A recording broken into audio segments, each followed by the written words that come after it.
संख्या ज्यादा हो गई थी, विस्फोट हो गया, यह चिंता होना एक स्वाभाविक है। वाज़ेह तरीके से मज़हब इस्लाम ये कहता है कि जनसंख्या पर नियंत्रण नहीं किया जा सकता, ये खुदा की तरफ से दी गई एक नेमत है। देश में एक समग्रता से, एकाग्रता से सभी को लागू होने वाली जनसंख्या नीति बने। इस्लाम इस बात की इजाज़त देता है कि अगर किसी औरत को परेशानी है, दिक्कत है और वो बीमार है, तो वहाँ पर जो है वो जनसंख्या को कंट्रोल कर सकती है। राष्ट्रीय स्वयंसेवक संघ के सर कार्यवाह दत्तात्रेय होसबोले ने एक ऐसा बयान दिया है जिस पर बरेली से भी प्रतिक्रिया हुई है। उन्होंने प्रयागराज में अखिल भारतीय कार्यकारी मंडल की बैठक में कहा है कि आबादी को कंट्रोल करने के लिए एक नीति बनानी चाहिए और उसे सभी पर समान रूप से लागू किया जाए। इस पर दरगाह हजरत से जुड़े संगठन ऑल इंडिया मुस्लिम जमात के राष्ट्रीय अध्यक्ष मौलाना शहाबुद्दीन रजवी ने प्रतिक्रिया दी है। उन्होंने कहा है कि मजहब इस्लाम में जनसंख्या नियंत्रण को जायज़ करार नहीं दिया गया है, लेकिन एक वजह भी उन्होंने बताई है जिसके सबब ऐसा किया जा सकता है। वजह क्या है, आप ये भी उन्हीं की जुबानी सुनिए। लेकिन अब ये मामला तूल पकड़ता दिख रहा है, क्योंकि जिस तरह से बार बार आरएसएस की तरफ से ये मुद्दा उठाया जा रहा है, उससे कहीं ना कहीं ये लग रहा है कि जनसंख्या नियंत्रण को लेकर कोई नीति बनने जा रही है। बिस्मिल्लाहिर्रहमानिर्रहीम। आरएसएस के लीडर की तरफ से ये बयान आया है और उन्होंने जनसंख्या पर चिंता व्यक्त की है और देश के बंटवारे के हवाले से भी उन्होंने बातें कही हैं। तो मुझे उनकी बातों पर कोई एतराज़ नहीं है और मुझे उस पर कुछ कहना नहीं है। जहाँ तक इस्लाम के नज़रिए की बात है तो वो स्पष्ट है, वाज़ेह तरीके से मज़हब इस्लाम ये कहता है कि जनसंख्या पर नियंत्रण नहीं किया जा सकता, ये खुदा की तरफ से दी गई एक नेमत है और इस नेमत से इंसान बंदा इनकार नहीं कर सकता है।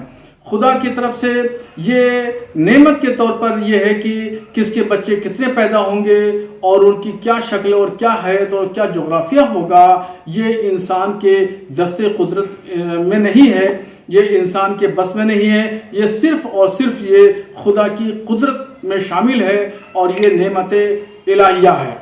हाँ, जहाँ तक नीति की बात है तो गवर्नमेंट क्या फैसले करती है और किस तरीके से अपनी पॉलिसी बनाती है, ये गवर्नमेंट का इख्तियार है। वो अपने इख्तियारों को इस्तेमाल करके किसी तरीके से भी नीति बना सकती है।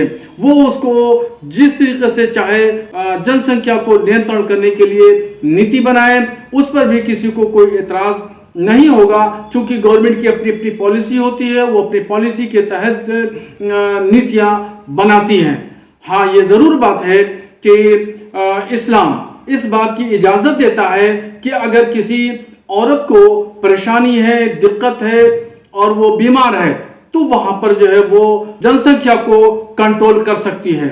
अगर ऐसी शक्ल में कहीं कोई हाजत और ज़रूरत पेश आती है तो ऐसी कंडीशन में मर्द और औरत जनसंख्या पर कंट्रोल कर सकते हैं।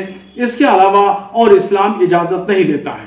देश में जनसंख्या की संख्या ज्यादा हो गई थी, विस्फोट हो गया, यह चिंता होना एक स्वाभाविक है, क्योंकि अपने संसाधन कितने हैं, सभी लोगों के पेट भरना चाहिए, हाथों को काम देना चाहिए।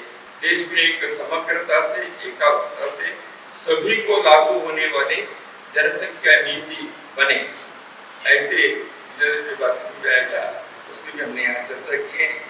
दूसरा है, हमारे देश में कन्वर्शन होने से, मकानकरण होने से कई जगह पर संख्या हिंदुओं की कम, उसके परिणाम भी बहुत खराब तो पहले भी हुआ है और जगह जगह पर उसकी समस्या भी आई है। इसलिए ये जो किसी न किसी प्रकार से मतांतरण करने की कई साजिश है, यह भी एक जनसंख्या को दूसरा उस पर बांग्लादेश के बांग्लादेश से उत्तर बिहार के राज्यों में आप पूर्णिया, कटिहार में देखेंगे या नॉर्थ ईस्ट में देखेंगे, यही इसी के लिए आंदोलन भी हुआ था। अब थोड़ा सा उसको रोकने का प्रयास वहां तो हुआ, लेकिन अन्य राज्यों में भी वो धीरे धीरे बढ़ने के सभी प्रकार के अनुभव आए। तो इन कारणों से वहाँ के सामाजिक आर्थिक दृष्टि से तनाव पैदा होते हैं। तो ये तीनों कारण तरह के असंतुलन के जगह पे